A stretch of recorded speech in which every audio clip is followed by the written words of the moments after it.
Never borrow to buy shares. Yes, never borrow to invest in stocks. I want to share with you these 7 reasons for you to really understand why it is a risky affair for you to borrow with the aim of investing or buying shares. At the end, it doesn't really work out very well because of key factors that you're going to understand through this video. In case you are new here, you are very much welcome to my channel. My name is Afagza Sifuna. I am a finance expert and qualified accountant, bringing you amazing videos about making money and investing each and every day. In case those are topics which you like, down there is a button called subscribe. Kindly click that button to subscribe to this channel for you not to miss the videos I upload each and every day. And while you still at it, drop a like on this video. Thank you for subscribing and also liking this video. And with that, the very first reason as to why you shouldn't borrow to buy shares is because you borrowing to buy shares changes the game completely. And I'm saying so because you're going to start by being in debt, right? And then remember, your debt has floating repayments which you need to be repaying on that particular loan. The debt payment won't stop. And yet, the reality of investing in the stock market is that the stock market is volatile. Simply put, yes, there's ability of you to enjoy from share price appreciation, simply the shares increasing in price, but also share price depreciation is a possibility. Now think, you've borrowed, for example, 1 million Kenya shillings. You put in the stock market, right? And then in one day, the stock price go down 10%. That is going to mess you up because you're going to start on the wrong footing and even going to be worried about you being able to repay the loan which you borrowed. Whether the price of the stocks is going up or down, you're going to constantly be in a worrying position. And then the second reason as to why you shouldn't borrow to buy shares is because the stock market doesn't guarantee short-term returns.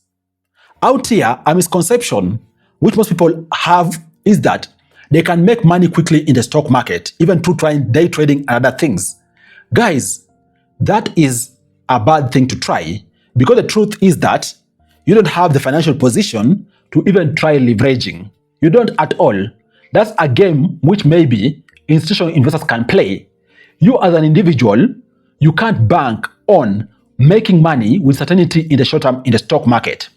And I'm saying so because the stock market is a long-term investing game. It has and works very well with a long horizon, right?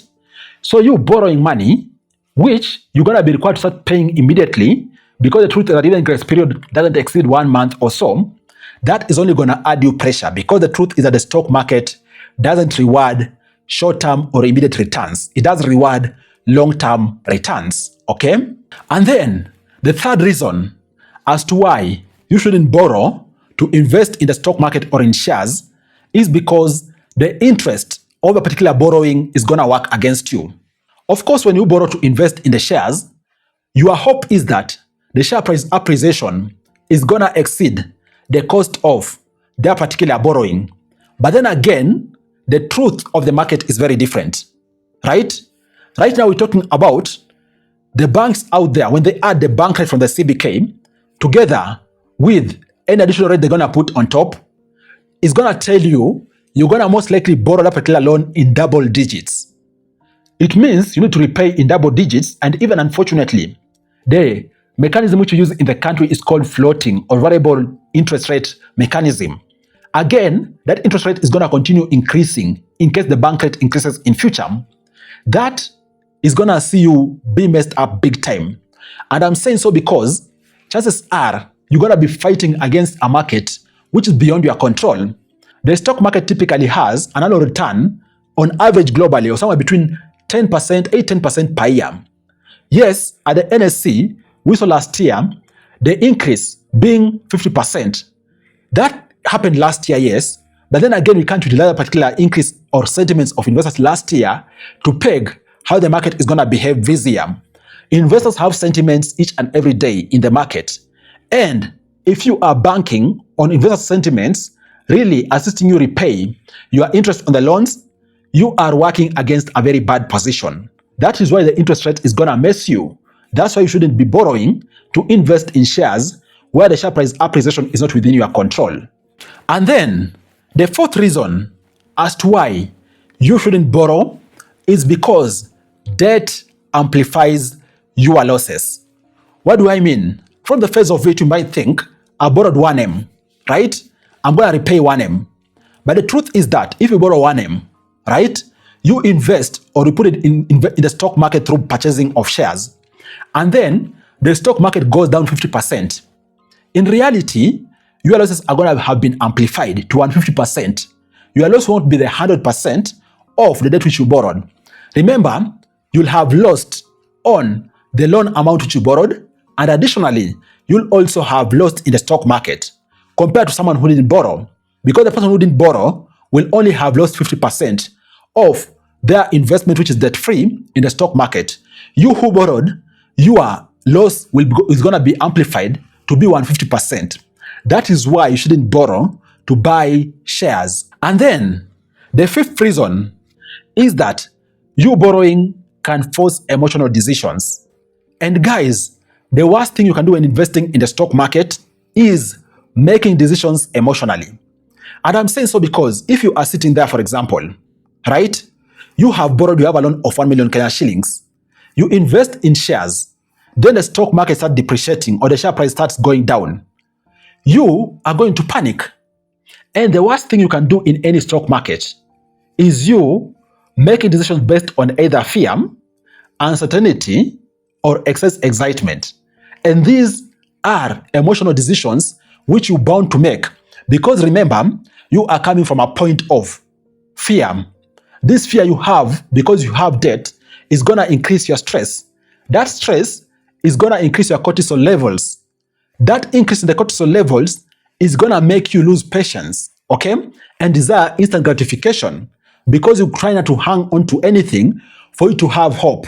That is going to make you end up making emotional decisions in the market, which is not the most ideal of things to do as an investor. And then the sixth thing which you need to do, or which you need to know, is that there are better ways to invest other than going very high on getting debt for you to purchase shares.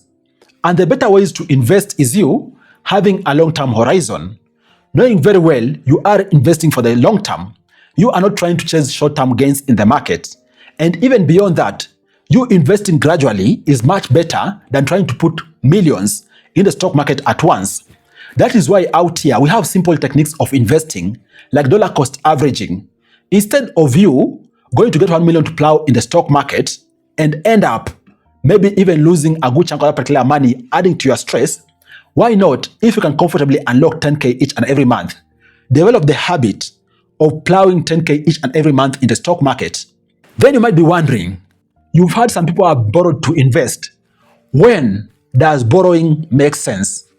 As I alluded in this video, you as a retail investor, you don't have the resources, you don't have the technical know-how to do very intense risk management, building portfolio in a very calculated way, and going very high on leverage.